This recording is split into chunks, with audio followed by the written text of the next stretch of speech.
If you have a question for Brad, go ahead and raise your hand and we'll get started. Chris Miller, go ahead. Appreciate it. What's up, B? C Mills, what up? I'm good. Your first year, we kind of talked about being an all-star. It was kind of overwhelming, just kind of, all the events that you had to do, bringing your family there. Charlotte was, an experience, but how would you describe this being your third time and being a starter? How do you kind of approach tonight's events? Well, Chris, it's honestly weird. It's still surreal to be a starter because I know there's so many guys who are more than deserving of being a starter. So I'm definitely honored and appreciative of that for the fans, media, and my peers for voting me in. Definitely speaks volumes to the work I've put in, and everybody taking the time to watch the Wizards and watch what we do. So I'm definitely happy and appreciative in that standpoint. But this is by far the best and the easiest All-Star I've been a part of, without all the extra stuff that I have to do. So I'm literally here showing up to play a game and leaving, which I love. So compared to the other two, I love this one. And what is your reaction to the news that Joel and Ben will not be playing tonight due to contact tracing? Yeah, so actually Joel just texted me about 30 minutes ago saying his barber had it or whatever, and it's kind of messed up. That's unfortunate, but they're both more than deserving of it, of being here. Just hope we can keep everybody safe. Obviously, that's the biggest and the main concern of being down here.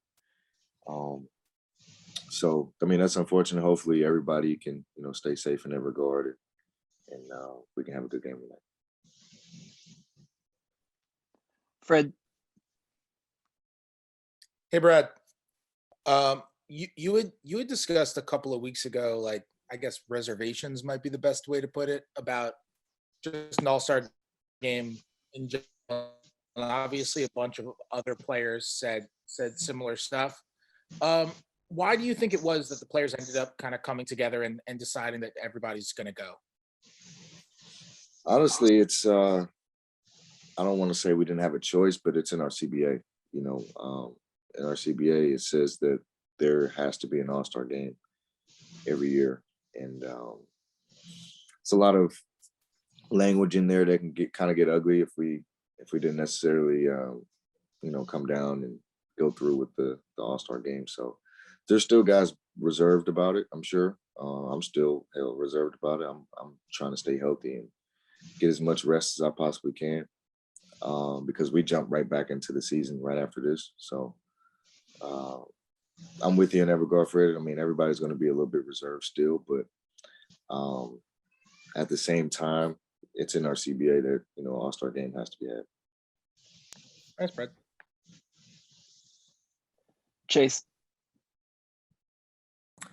Hey, Brad. You played in this game before as a reserve. Now you're a starter. When it comes to the actual game itself, does that change your approach? Like, do you feel like maybe you can do more or be more aggressive looking for your own plays? I don't know. I haven't even thought about how I'm really going to approach the game. Maybe see how my body feels. I mean, that's definitely most important. So, I mean, I don't know. I've never been a starter, so I don't know how the minutes are going to work. Hopefully, I'm not playing a lot of minutes, honestly. But I'm just going to go out, have fun, compete, and definitely try not to get hurt. That's the most important thing. So. Christos. Bradley, how are you? Well, how are you? I'm fine, thank you. I would like to ask you, how special is this appearance for you? Because it's your third time as an All-Star, but it's the first as a starter. How do you live it, and how special it is for you? It's super special. It means a lot to me personally to be able to have the respect of fans and my peers and the media and even coaches around the league, just being able to have their respect of knowing what I was doing this year and giving me the honor of starting in a game. Like you said, this is my third time, and I've been a reserve in the start. Still hasn't really hit me probably won't until my name is called, but I'm just, I'm ecstatic, to be able to see the numbers that I had this year, the number of votes that is, and, just to be able to see just the progression of, I guess, my popularity in the league. So, that's not something that I play for, but it's cool to be able to have that recognition. So I'm definitely excited about tonight. I'm happy I'm here, and more than happy I'm gonna start. Dan. Hey, Bradley. I'm curious, kind of in the course of your NBA career, maybe even stretch back to Florida, how much has just sort of the notion of practice changed? What goes on in a practice, how hard people work, how much team stuff has changed, and even in this COVID year, how has practice changed for you guys? No, well, I mean, it's predicated on the coach and the system, honestly. In college, we practiced pretty much every day, very hard. You have to make sure your ankles were taped. And, Coach Donovan wasn't playing playing them games. Then when I got to DC, Whitman was pretty much the same way. He had the Bobby Knight mentality of, we're going to go hard, we're going to practice, and shoot around. It's the same thing. We're going to go hard, be locked in, practice, kind of. And Brooks was more or less the laid back guy, and practices began to dial down more. But I think that's been a transition of the league. Like, everybody doesn't practice as much as they used to.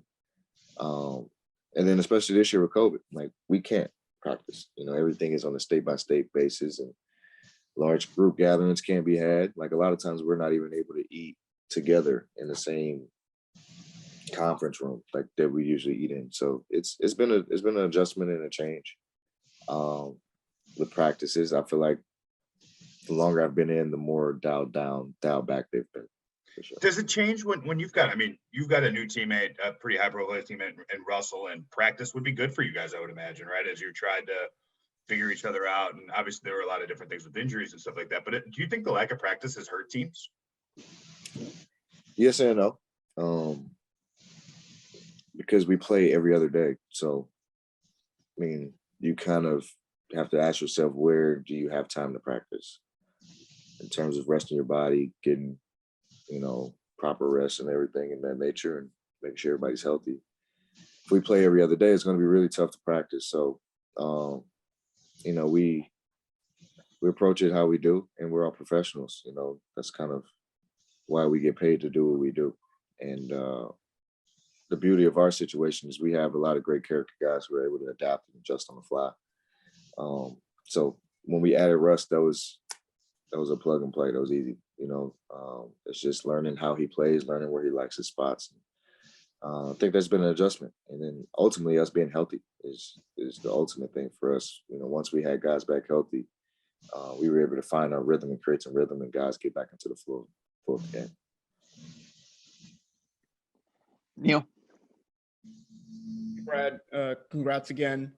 I wanted to ask you, obviously, All-Star break, you get a few days off. That's not going to be something that you have the luxury of in the second half of the season. You work a lot with Jesse and the performance team to take care of your body. What does All-Star break look like for you in just terms of rejuvenating yourself? I would literally probably have a total of maybe 48 hours of rest, 72 hours maybe.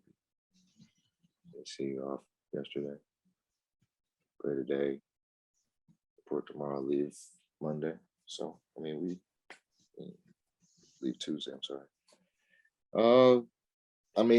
I get as much rest as I possibly can. I'm still in season mode. Like, Jesse's still here, so I'll still get my work in today. I'll still approach today's game like a regular game. I'll still get that same work in, shoot at the same time, hopefully, and go through my routine just like I would a normal game. And then right after that, we go back home tonight. I'll rest tonight. Another day off tomorrow in DC, and then we fly out on Tuesday to get ready for Memphis on Wednesday. So I'll just use the next couple of days, man, to just try to stay off my feet as much as possible. But at the same time, I'm still in season mode to where I'm locked in and ready to go. Naveen. Hey, Hey Brad, congratulations to making it to the All-Star game once again. This is Naveen Ganglani from the Philippines. You guys, the Wizards, started building some momentum before the All-Star break. You guys started to get healthy and racked up some wins. You had a successful West Coast road trip. Do you think during that trip where you beat teams like the Lakers, things really clicked and maybe a connection with Russ started developing better? Um, yeah, I mean, you can say that. I think just Russ being a little bit more healthier helps us. Us getting our full team back helped us, and we understood that the West Coast was all playoff championship caliber teams we were playing, and we couldn't just go in and play the way we've been playing early in the year. We had a really good practice before we went out west, and we kind of carried that momentum on throughout into the games, and it was definitely great to be able to see us go 3-1 on that West Coast trip, and then be 7-3 in our last 10 games. So we've been playing really good, but I think it's just a testament to us getting back healthy, being dialed into defense, because that's what's going to win us games. That's what keeps us in games, and honestly, everybody just getting their rhythm back. DB has his flow back. Rui is getting his flow. Russ has his flow. I've been flowing all year, so it's been good for us. Julio. Hi, Brad. Congratulations for the All-Star game. What do you think, what characteristic of your game do you think makes you an NBA All-Star? You said, what part of my game do you think makes me an all-star? Yes.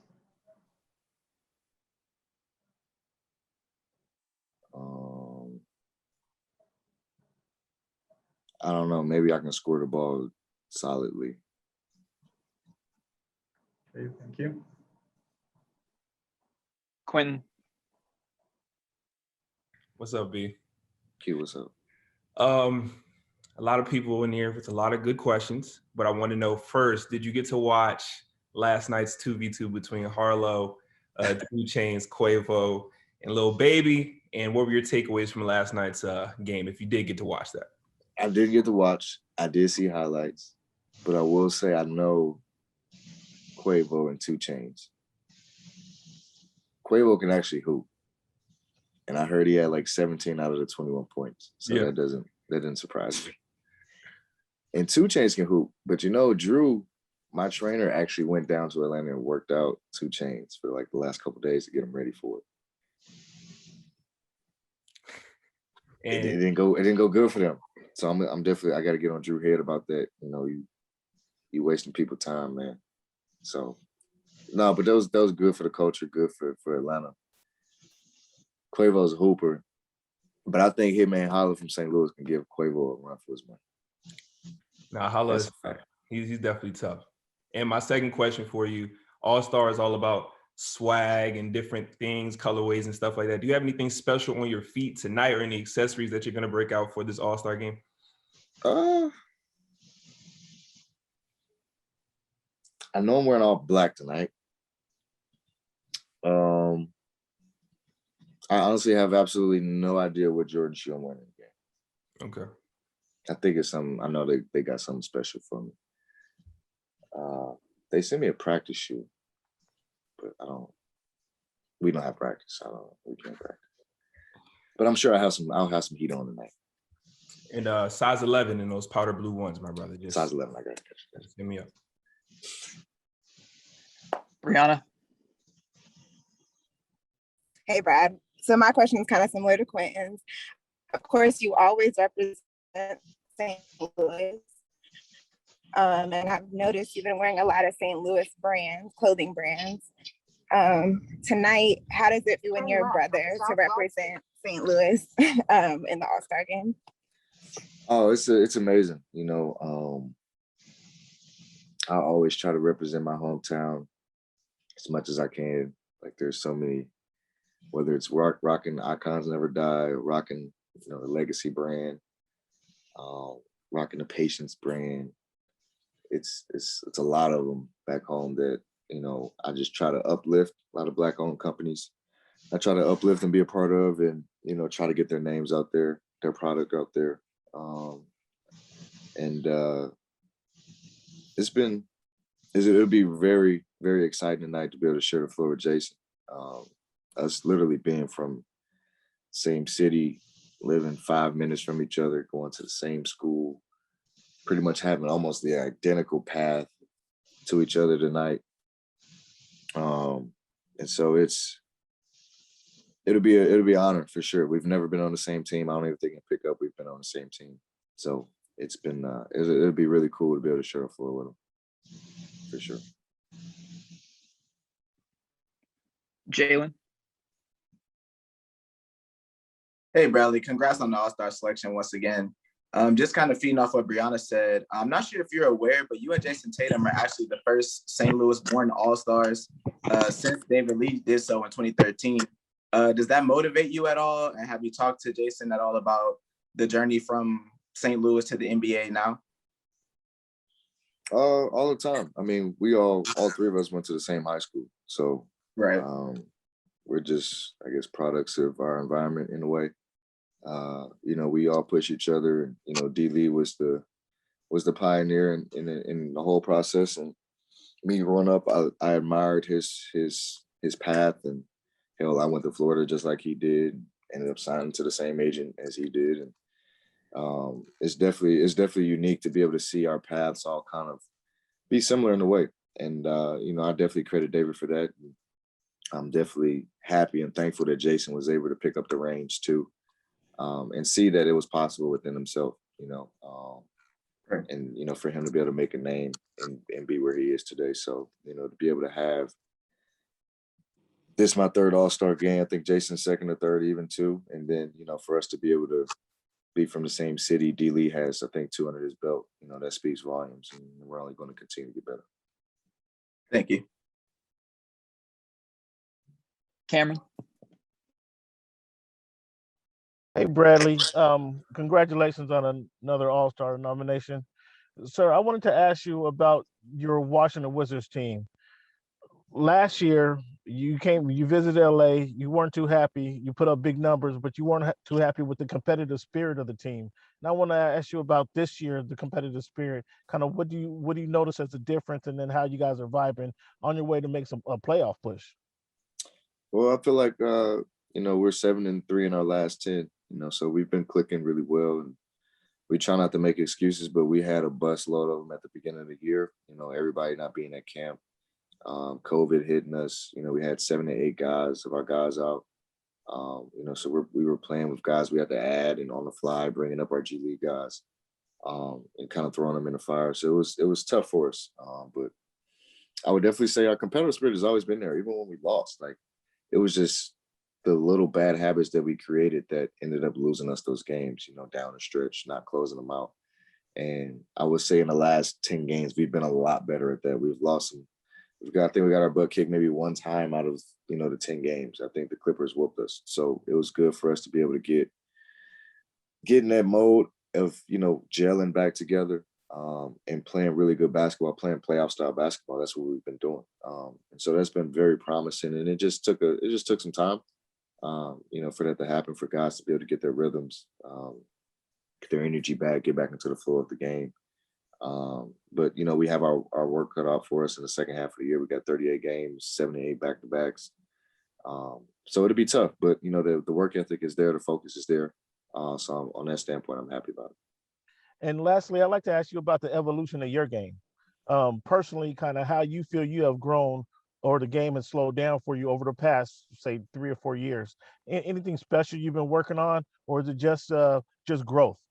I think it's a little bit of everything. Like, I work on my game to a T. Like, I'm very passionate about my craft, and the things I'm good at, I try to perfect, and the things I'm not so good at, I try to get better at. And I've always had that mentality since a little kid, and I still apply it to my game today. And at the same time, I also think a lot of it has to do with my confidence, my faith. God's blessings, just to be on the path I'm on and to be in the situation I'm in, because like you said, it has been, 3 or 4 years of me kind of growing on this path. And now it's not like it's a fluke thing. Everybody's like becoming a believer of it. So in that regard, it's just, I just keep pushing, keep putting the work in and just let my game speak for itself. Congratulations, sir. Thank you, sir. All right, we'll give the last question to Gerardo.